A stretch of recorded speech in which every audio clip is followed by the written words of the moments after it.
며칠 전 골프장에서 일하는 자매에게서 카톡으로 문자가 왔습니다.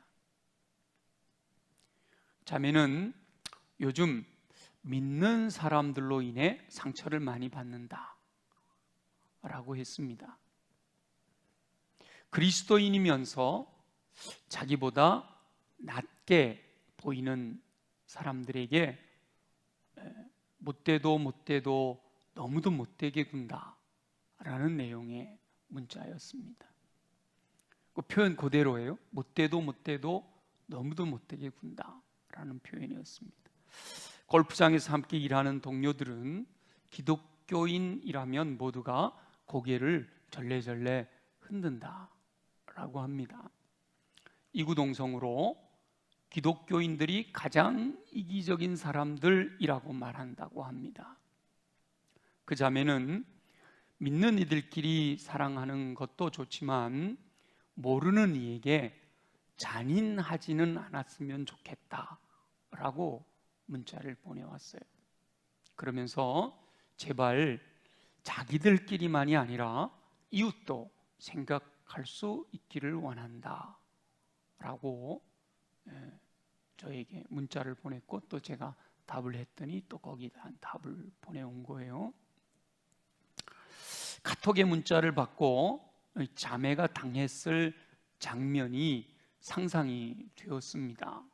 흔히 뉴스에서 나오는 갑질에 당한 것으로 보여집니다. 요즘 뉴스에 기독교인들, 심지어 여러분 모녀 목사님과 딸 모녀의 식당에서의 갑질, 이런 뉴스 우리 많이 접하게 되잖아요. 아마 그런 종류의 경험을 한 것 같아요. 그런데 그 갑질을 한 사람들이 기독교인이다 라고 하는 것이 마음이 아팠습니다. 자매의 부탁 중에 자기들보다 낫다 라고 생각되는 이들에게 잔인하게 대하였다 라고 하는 이야기를 들으면서는 이 낯이 뜨거웠습니다. 얼마나 마음이 아팠으면 제게 문자를 보냈을까 생각하니 속이 상했습니다. 아마도 골프를 치시던 분들이 집사님 혹은 권사님 아니면 장로님 하면서 서로를 불렀기 때문에 일하는 분들이 기독교인인 것을 알았을 것입니다. 혹 그분들이 서로 목사님이라고 부르지는 않았기를 속으로 기도했습니다. 한편으로 이것이 한국 교회의 현실이라고 생각하니 가슴이 먹먹했습니다. 물론 자매가 경험한 것이 전부는 아닌 것이 분명합니다. 신실하고 매너 있고 오히려 그분들을 섬기기까지 하는 분들이 분명히 있을 것입니다.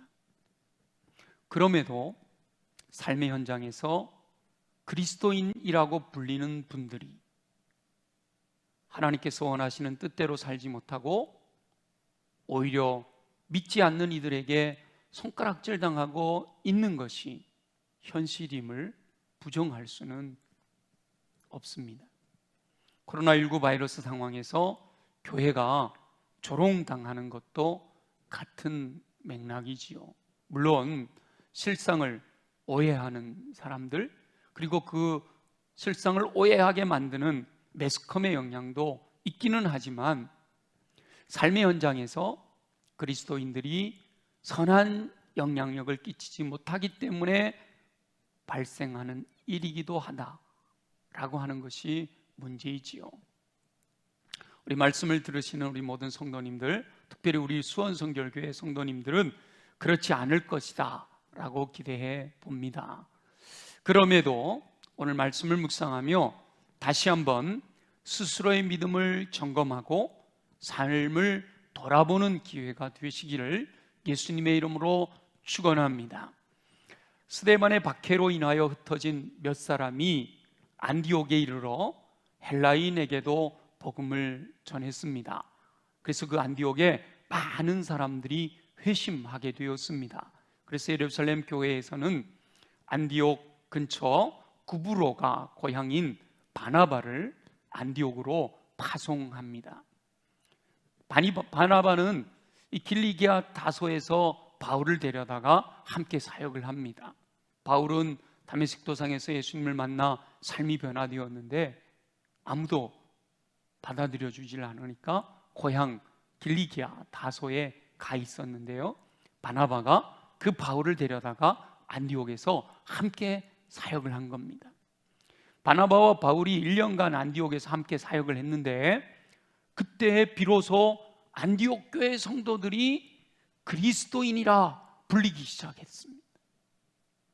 이 안디옥 교회 성도들의 삶은 믿지 않는 이들이 보기에 그리스도께 속한 사람으로 사는 그 모습으로 보였기 때문에 그리스도께 속한 사람들, 그래서 그리스도인, 크리스찬이라고 불렀습니다. 진정한 그리스도인은 바로 이 안디옥 교회 성도들처럼 그리스도께 속하여 예수 그리스도의 마음을 품고 생각하고 말하고 행동하는 사람이어야 합니다. 그리스도의 마음을 품고 예수 그리스도처럼 생각하고 예수 그리스도처럼 말하고 예수 그리스도와 같이 행동하는 사람이어야 한단 말이죠. 그리스도께 속하여 진정한 그리스도인으로 예수 그리스도의 마음을 품고 사는 사람들은 이 안디옥 교회 성도들이 그리스도인이라고 불린 것처럼 세상 사람들로부터도 너는 진짜 그리스도께 속한 사람이구나, 그리스도인이라고 인정받는 삶을 살게 됩니다. 이렇게 처음으로 그리스도인이라고 불려진 이 안디옥 교회에서 바나바와 바울을 따로 세우고 선교사로 파송을 합니다. 이 선교사로 파송받은 바나바와 바울은 먼저 바나바의 고향인 구브로를 찾아가게 되죠. 그리고 구브로를 관통하면서 복음을 전하고 배 타고 안탈리아 버가로 가게 됩니다. 그 이후 그 이웃 동네인 비시디아, 안디옥, 이고니온, 루스드라, 더베까지 이르러 복음을 전하면서 교회들을 세웁니다. 그리고 이제 안디옥으로 돌아온 것이죠. 사도 바울은 자신이 세워놓은 이 교회 성도들이 온전한 믿음 안에서 하나님의 뜻대로 바르게 세워지기를 원하였습니다. 그래서 그 갈라디아 지역에 있는 교회들에게 편지를 쓴 것입니다. 사도 바울은 자신이 전하는 복음에 대하여 정확하게 짚어줘야 할 필요성을 느낀 거예요. 말로 복음을 전하고 그들이 예수 그리스도를 믿고 예수 믿는 사람으로서 살아가지만 언제든 흔들릴 수 있는 상황이 발생할 수 있기 때문에 정확한 복음에 대하여 분명하게 가르쳐야 할 필요성을 느껴 성령의 감동을 따라 기록된 성경이 바로 갈라디아서입니다. 우리가 읽었던 본문이 속해 있는 갈라디아서이죠. 그래서 사도 바울은 사람이 의롭게 되는 것, 다시 말해서 구원을 받는 것, 그것은 오직 믿음으로 되는 것임을 분명하게 강조하고 있습니다. 구원은 행위로 받을 수 있는 것이 아니라 오직 믿음으로 받는 것임을 강조하는 겁니다. 여러분, 이와 같은 배경을 기억하면서 오늘 읽었던 본문 다시 한번 읽어보겠습니다. 다 같이 본문을 읽습니다. 시작. 사람이 의롭게 되는 것은 율법의 행위로 말미암음이 아니요 오직 예수 그리스도를 믿음으로 말미암는 줄 알므로 우리도 그리스도 예수를 믿나니 이는 우리가 율법의 행위로서가 아니고 그리스도를 믿음으로써 의롭다함을 얻으려 함이라. 율법의 행위로서는 의롭다함을 얻을 육체가 없느니라. 아멘. 사도 바울이 전한 이 복음의 핵심은 한마디로 이신칭의라고 요약이 됩니다. 이신칭의란 믿음으로 의롭다함을 받는다, 믿음으로써 이신, 칭의, 의롭다 칭함을 받는다라는 뜻을 담고 있습니다. 그러니까 사람이 의롭게 되는 것, 우리가 본문에서 읽었던 제일 앞에 나오는 사람이 의롭게 되는 것은 오직 믿음으로 된다라는 의미지요. 오직 믿음으로 된다. 그 믿음과 율법의 행위가 비교되고 있는데, 이 행위와 믿음에 대한 논쟁은 오랜 역사를 가지고 있습니다. 중세 시대에는 행위를 너무 강조함으로써 하나님의 뜻을 왜곡하였습니다. 그래서 오직 믿음으로 구원을 받는다 라는 것을 강조하는 종교개혁이 일어나게 되었지요. 그런데 종교개혁이 있은 후 시간이 지나면서 지나치게 믿음을 강조하게 되자 오히려 하나님의 뜻에서 벗어나는 일들이 발생합니다. 하나님께서 진정으로 원하시는 믿음이 아니라 잘못된 믿음이 강조된 것이지요. 그로 인하여 잘못된 그리스도인들이 생겨난 겁니다. 그들이 세상에서 잘못된 행동을 함으로 세상 사람들의 손가락질을 당하게 된 것이지요. 잘못된 믿음, 온전한 믿음이 아닌 잘못된 믿음을 가지고 자신이 그리스도인이다 라고 말을 함으로 그들은 온전한 믿음이 아니기 때문에 잘못된 행동을 하게 되는데, 그들로 인하여 믿지 않는 이들에게 손가락질을 당하게 되는 겁니다. 우리들의 삶의 현장에서 많은 현실들을 발견하게 되는 것이죠. 그래서 사람을 의롭게 하는 온전한 믿음에 대하여 정확하게 알아야 할 필요가 있습니다. 사람을 의롭게 하는, 구원받게 하는, 하나님의 자녀가 되게 하는, 하나님의 백성 되게 하는 이 온전한 믿음에 대하여 정확하게 알고 있어야 된다는 거예요. 이 온전한 믿음은 지정의 전 영역이 포함된 전인격적인 믿음이어야 합니다. 그러니까 온전한 믿음은 전인격적인 믿음이어야 한다는 거예요. 지적으로 정확하게 알아야 하고요, 정적으로 마음의 감동도 있어야 됩니다. 그러나 가장 중요한 것은 의지적인 결단이 따라오는 믿음이어야 한다라는 겁니다. 당연히 알아야 하지만 아무리 많이 알고 있어도 의지적인 결단에 이르지 못하면 그것은 불완전한 믿음입니다. 마음에 감동이 있어 눈물을 흘리고 기뻐하며 감격하는 것은 온전한 믿음을 가짐에 있어 많은 도움이 됩니다. 그러나 그것만으로는 온전한 믿음이라고 할 수 없다는 것이죠. 온전한 믿음은 지적인 것과 정적인 것을 포함한 의지적인 결단이 있을 때야 온전하다라고 할 수가 있습니다. 저와 여러분은 온전한 믿음을 소유함으로 의롭다고 하시는 하나님의 은총을 누리면서 진정한 그리스도인으로서 세상에 선한 영향력을 끼치며 살 수 있게 되기를 예수님의 이름으로 축원합니다. 성경은 아브라함을 믿음의 조상이라고 말합니다. 그래서 이 아브라함에게서 온전한 믿음의 모습을 우리가 한번 살펴보기를 원합니다. 히브리서 11장 8절을 보면 우리 한번 읽어볼까요? 시작. 믿음으로 아브라함은 부르심을 받았을 때에 순종하여 장래의 유업으로 받을 땅에 나아갈새 갈 바를 알지 못하고 나아갔으며. 아멘. 믿음으로, 히브리서는 믿음장이잖아요. 그러니까 많은 믿음의 선진들의 믿음을 증언하고 있는데 히브리서 11장 8절에서 아브라함의 믿음을 증언하고 있습니다. 하나님께서 아브라함을 부르셨습니다. 그리고 고향을 떠나 하나님께서 지시할 땅으로 가라 라고 명령하셨어요. 하나님께서는 아브라함이 순종할 때 땅을 주시고 큰 민족을 이루게 하시며 복의 근원, 복이 될지라 라고 하시는 약속을 말씀하셨습니다.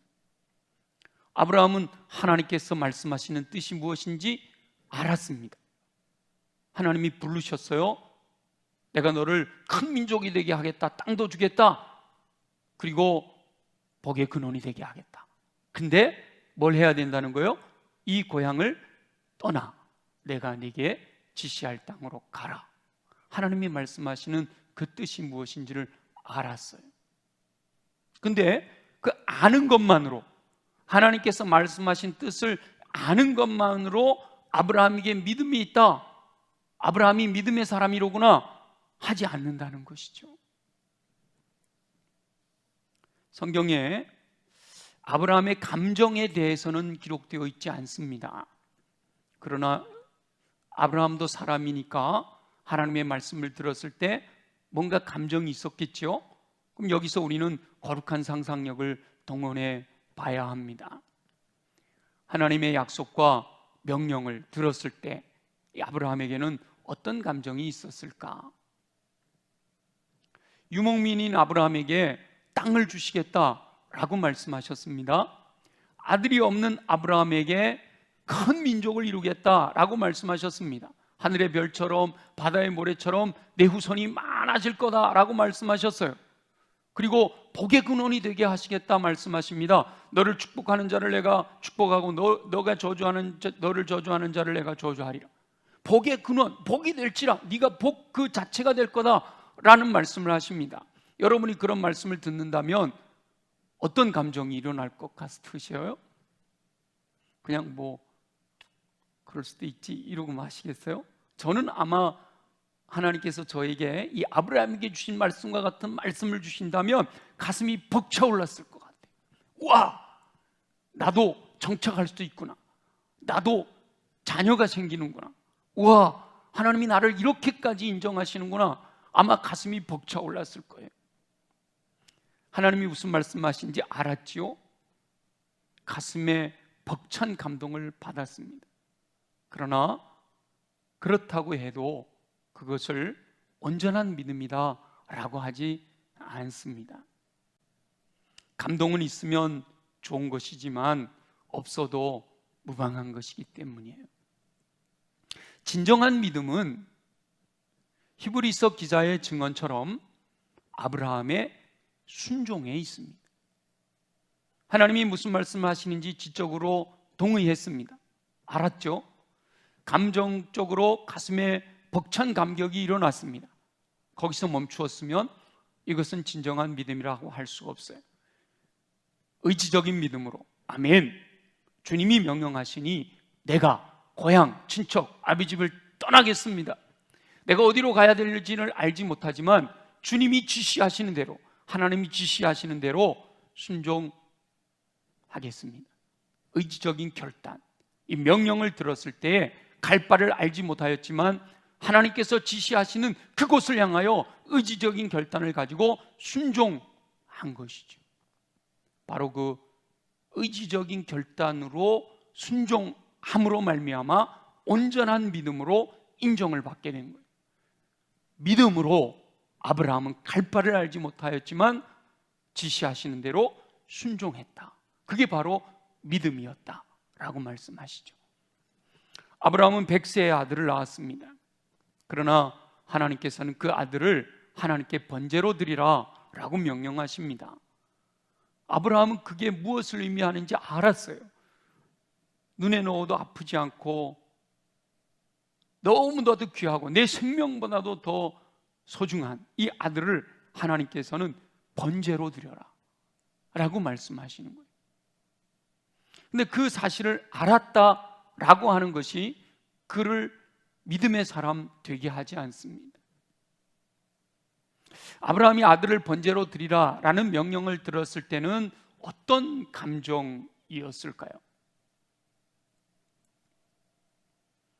하나님께서 너무도 사랑하는 그 아들 독자 이삭을 하나님께 번제로 드려라 라는 이 명령을 들었을 때 아마도 아브라함은 마음이 찢어지듯 고통스러웠을 것입니다. 하나님의 뜻을 알고 이런 감정을 갖게 될 때 복의 근원되게 하시린다고 하신 말씀처럼 이 벅찬 기쁨과 감격만이 있는 것이 아니라 이 아들을 번제로 드려라 라고 할 때와 같은 이 찢어지는 고통이 수반될 수도 있습니다. 그러나 그 고통에 감정이 있다고 해서 그것을 온전한 믿음이다 라고 하지 않는다는 것이죠. 우리 하나님께서 우리의 죄를 지적할 때 우리 마음에 찢어지는 고통이 있습니다. 그래서 울고 회개하는데 그 찢어지는 고통만으로 믿음이다라고 하지는 않는다는 것이죠. 비록 심장이 터지는 고통이 있지만 그럼에도 하나님의 명령대로 의지적인 결단으로 아들을 하나님께 드릴 때 그것을 믿음으로 인정하시는 거예요. 우리 히브리서 11장 17절 말씀을 함께 보겠습니다. 히브리서 11장 17절 똑같은 믿음에 대한 말씀인데요, 함께 읽어봅니다. 시작. 아브라함은 시험을 받을 때에 믿음으로 이삭을 드렸으니 그는 약속들을 받은 자로 돼 그 외아들을 드렸느니라. 이게 중요한 겁니다. 하나님께서 아들을 드리라고 했다, 그걸 아는 게 중요한 게 아니고 그로 인하여 내 안에 가슴이 찢어지는 고통을 경험했다, 이게 믿음이 아니라 뭐라고요? 믿음으로 이삭을 드렸단 말이에요. 드렸단 말이죠. 하나님께 자기 아들을 드리는 의지적인 결단으로 순종한 것이 결국은 아브라함이 믿음의 조상이 되는 길이었다는 겁니다. 하나님께서는 의지적 결단까지 이르렀을 때 그것을 믿음으로 여기시고 의롭다라고 인정해 주신다는 거예요. 믿음으로 의롭다 칭한다, 이신칭의의 은혜가 임하는 것이죠. 저와 여러분은 아브라함과 같은 이 전인격적인 온전한 믿음으로 의롭다함을 받는 은총을 누리며 승리하는 삶을 사시기를 예수님의 이름으로 축원합니다. 그러기 위해서는 먼저 정확하게 알아야 되죠. 온전한 믿음을 갖기 위해서는 정확하게 알아야 합니다. 복음에 대해 알지도 못하면서 믿는다라고 하는 것은 있을 수가 없는 일이죠. 그래서 참 우리 한국 교회의 안타까움이 정확하게 알지 못하면서 그냥 믿는다 믿음만 갖는다, 그러니까 엉뚱한 믿음을 갖고 있는 거예요. 하나님을 믿는다, 예수 그리스도를 믿는다, 성령을 믿는다고 하면서도 사실은 하나님에 대한 믿음이 아니라 그냥 하나님 이름만 하나님이지 마음에는요 천지신명이 있을 수도 있고요, 여러 가지 자기들이 만들어 놓은 신들이 그 자리를 차지하고 있을 수 있어요. 정확하게 알지 못하기 때문에 그런 거예요.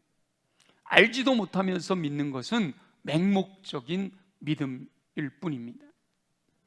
천지를 창조하신 전능하신 하나님에 대하여 분명하게 알아야죠. 그러니까 우리가 사도신경으로 고백하잖아요. 전능하신 하나님, 천지를 만드신 창조주 하나님 아버지를 믿습니다 그러잖아요. 알아야죠. 그 하나님이 어떤 분인지 알지도 못하면서 믿습니다 라는 건 의미가 없는 거예요.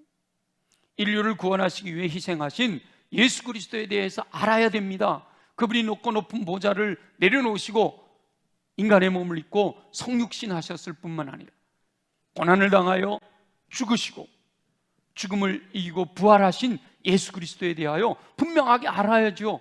왜 예수님이 죽으셨는지, 왜 예수님이 부활하셨는지 그 내용을 분명하게 알아야죠. 알아야 믿는 거예요. 그 내용을 모르면 믿는다고 할 수가 없는 거예요. 예수님께서 승천하시면서 보내주신 성령님에 대하여 알아야 합니다. 성경을 통하여 계시하신 하나님의 뜻을 알아야 믿을 수가 있는 거예요. 그래서 믿음은 들음에서 나고 들음은 그리스도의 말씀에서 난다라고 말씀하시는 거예요. 하나님의 말씀인 성경에 계시된 이 복음에 대하여 정확하게 알아야 한다는 거예요. 성경을 통하여 계시된 이 하나님의 말씀에 대하여 우리 주님께서 우리에게 베풀어 주신 이 복음에 대하여 정확하게 알아야, 그 복음의 내용을 알고 믿어야 된다는 거죠. 그러나 중요한 것은 말씀을 아는 것만으로는 그것을 온전한 믿음이라고 하지는 않는다는 거예요. 알아야만 믿는데 아는 것만 가지고는 온전한 믿음이라고 하질 않는단 말이에요. 그런데 우리 그리스도인들이 착각하는 것 중에 하나가 성경에 대해 아는 것만으로 자신이 믿음이 있다라고 생각하는 경향이 있다는 거죠. 성경을 내가 이만큼 알고 있기 때문에 나는 믿음이 굉장히 좋은 거야, 그렇게 착각한다는 거예요. 아는 것이 기본이지만 아는 것으로 진정한 믿음이라고 하지는 않는다라는 겁니다. 또한 하나님의 뜻을 정확하게 알게 된 영혼들은 감정의 변화를 경험합니다. 자신이 죄인임을 깨달은 영혼들은요, 가슴을 치며 통해 자복하게 됩니다. 의인은 없나니 하나도 없다. 모두가 다 열린 무덤과 같다.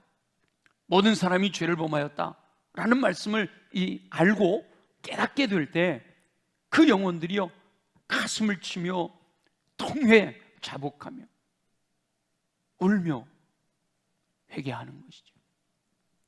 또 그럼에도 불구하고 예수 그리스도의 십자가 보혈의 은총으로 그 죄 용서함을 받았다라는 사실을 알게 되었을 때 그 감격은 말로 표현하기 어려울 정도입니다. 이 감정에 감격이 넘쳐나는 것이죠. 하나님의 뜻을 깊이 알게 될수록 감정의 변화가 더 격해집니다. 내가 죄인 중에 꾀수라는 사실을 알게 될 때 더 가슴을 찢는 통회의 자복이 일어나는 것이고요. 그럼에도 조건 없이 나를 사랑하신, 독생자까지 내어주신 그 사랑을 깊이 깨닫게 될수록 더 감격하게 되고 가슴 벅찬 기쁨을 얻게 되는 것이죠. 이렇게 하나님의 뜻을 알게 되었을 때 감정의 격한 변화는 온전한 믿음을 갖게 되는데 큰 도움이 됩니다. 얼마나 이 믿음을 갖게 되는데 큰 힘이 되는지 몰라요. 그러나 그 감정의 변화가 격해진다고 해서 그것을 진정한 믿음이라고 하지 않습니다. 근데 또 우리 그리스도인들이 착각하는 것 중에 하나가 주님 앞에서 눈물 흘리고 막 회개하고 그리고 그 찬송할 때 막 기쁨이 넘치고 그 말씀을 들을 때 막 이렇게 기쁨이 넘치는 것, 그것만이 또 믿음이다라고 착각을 하는 경향이 있어요. 온전한 믿음에 나아가는데 이 감정적인 변화가요 엄청난 도움이 됩니다. 그러나 거기에서 머무르는 것은 온전한 믿음이 아니라는 거죠. 온전한 믿음은 의지적 결단으로 나아가야 완성되는 거예요. 의지적 결단의 핵심은 예수 그리스도의 십자가에 자신을 못 박는 거예요. 나는 죽어야 되는 거예요. 그리고 내 안에 그리스도께서 살아나셔야 되는 거예요. 이게 진짜 믿음인 거예요. 그래서 갈라디아서 2장 20절 우리가 읽지는 않았지만 16절에서 이어지는 2장 20절에서 뭐라 그래요? 내가 그리스도와 함께 십자가에 못 박혔나니 그런즉 이제는 내가 사는 것이 아니요 오직 내 안에 그리스도께서 사시는 것이라. 이제 내가 육체 가운데 사는 것은 나를 사랑하사 나를 위하여 자기 자신을 버리신 하나님의 아들을 믿는 믿음, 그게 바로 믿음 안에 사는 거다 라고 말씀하고 있는 거죠. 나는 죽고 내가 그리스도 안에서 사는 것, 그리스도께서 내 안에서 사는 것, 이게 진짜 믿음이다라는 것. 나는 죽고 하나님의 뜻대로 살아가는 것. 그래서 예수 그리스도를 바로 나의 주, 나의 주님이라고 고백하고 나의 왕이시다라고 고백하고 나의 하나님이시다라고 고백하는 거예요.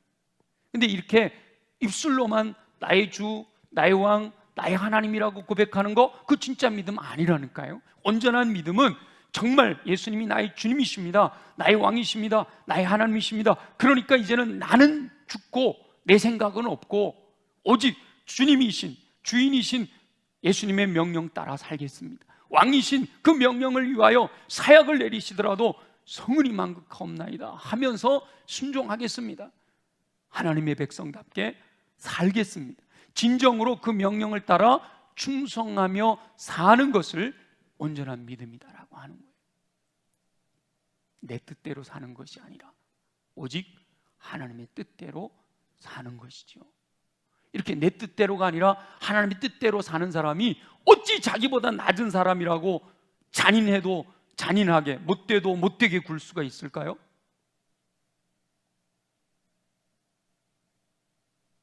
예수 믿는 사람들끼리는 서로 사랑하고, 예수 믿지 않는 사람은 배척하고 왕따시키고 그렇게 살 수가 없는 것이죠. 내 뜻대로가 아니라 하나님의 뜻대로 사는 사람들은 그렇게 살 수가 없는 거예요. 내 이웃을 내 몸과 같이 사랑하라 라는 말씀을 알고 있는 사람들이 그렇게 살아야지. 그렇게 살지 못하는 것은 진정한 믿음을 소유하지 못했다라고 할 수 있는 거예요. 온전한 믿음을 소유한 영혼들은 결코 그들의 행위로 말미암아 세상 사람들에게 손가락질 당하지 않습니다. 물론 복음을 전하고 예수 믿는 믿음으로 인하여 핍박은 당할 수 있지만 그들의 행위 때문에 예수 믿는다는 것들이 저렇게 행동하냐?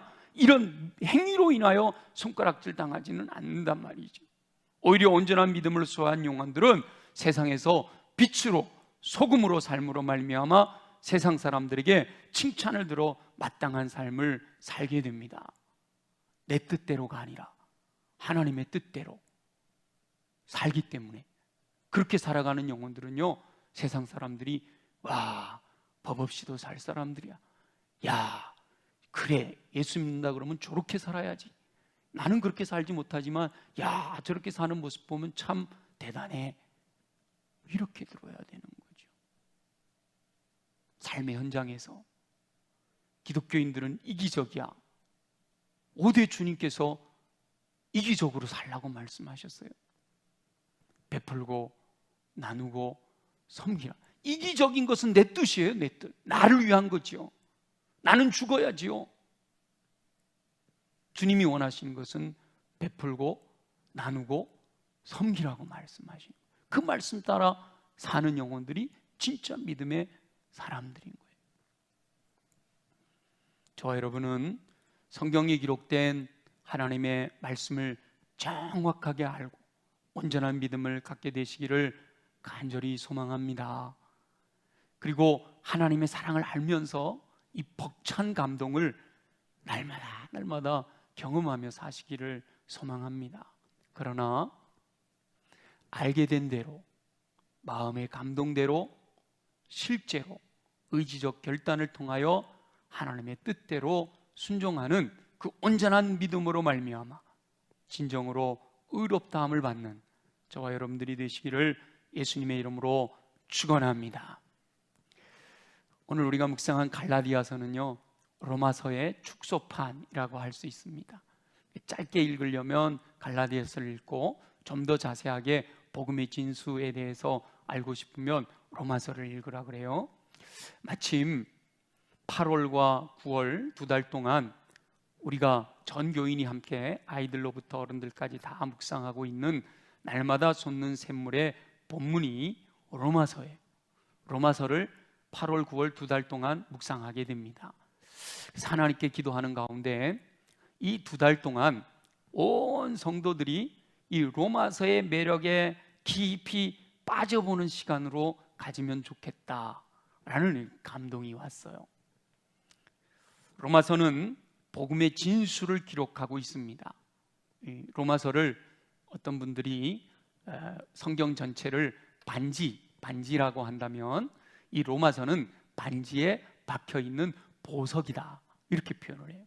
물론 성경이 뭐 어떤 건 좋고 어떤 건 나쁘고 이런 건 없지만 바로 이 로마서에는 지금 믿음, 온전한 믿음에 대해서 말씀드렸던 이 복음의 진수가 기록되어 있기 때문이에요. 그래서 미리 말씀을 드리는 겁니다. 8월 1일이 주일인데 8월 1일부터 9월 30일 이어지는 2달 동안 주일에는 로마서 주제를 가지고 함께 나누고 새벽에는 날샘에 나와 있는 본문들을 가지고 말씀을 나누려고 합니다. 그래서 이 2달 동안은 새벽 말씀도 두 달 내내 제가 하려고 그래요. 우리 부목사님들도 설교를 잘 하시지만 그래도 전체적인 흐름을 가지고 로마서를 전체적으로 이렇게 끌고 가려면 제가 처음부터 끝까지 하는 것이 낫겠다 생각이 돼서, 그래서 새벽 기도와 금요 기도회, 토요일 날 우리가 새벽 기도를 안 하니까 토요일 본문은 금요 기도회를 통해서 이렇게 일주일에 월화수목금 그다음에 토까지 6번을 해서 9월 30일까지 딱 계산을 해보니까요 52일이에요.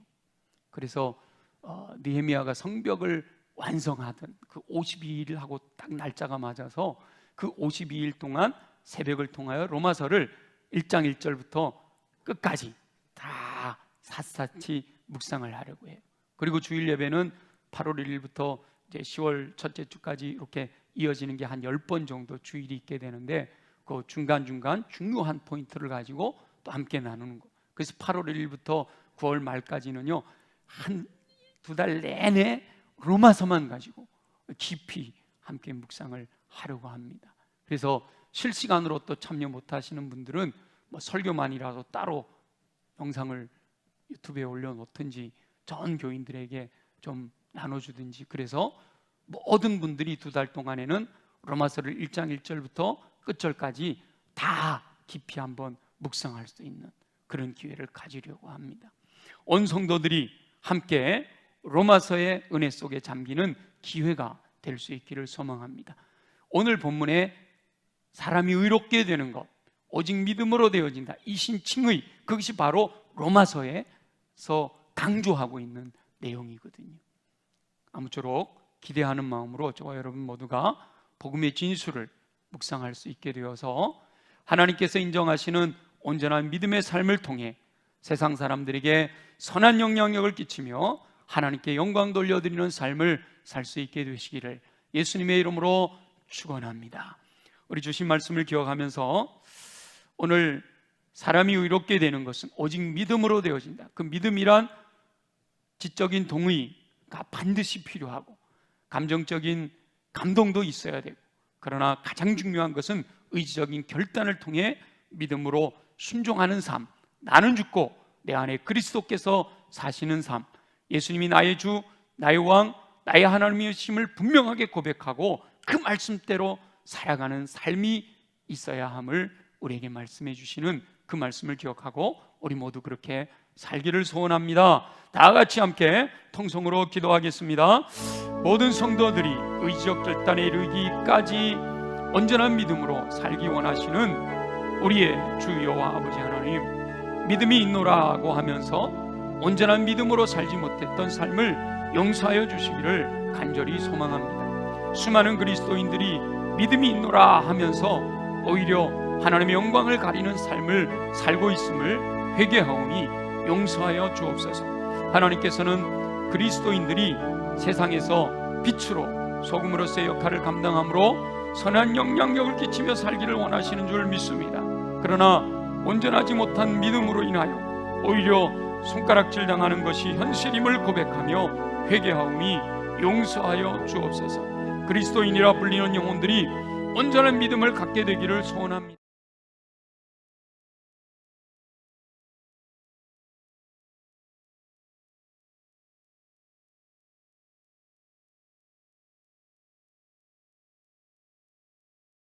되었을 때 그 은혜로 인하여 감격하게 하시기를 소원합니다. 십자가 보혈의 은총을 깨달았을 때 통회하며 자복하는 마음을 갖게 하여 주옵소서. 죄인된 자신의 모습을 발견하고 가슴을 찢으며 애통하게 하여 주옵소서.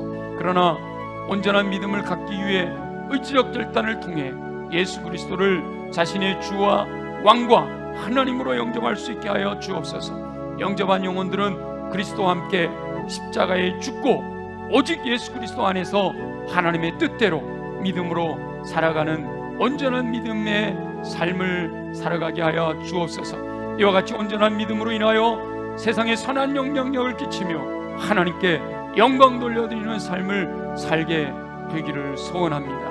오 주님, 도와주시옵소서. 허락하여 주옵소서. 역사하여 주실 줄로 믿습니다.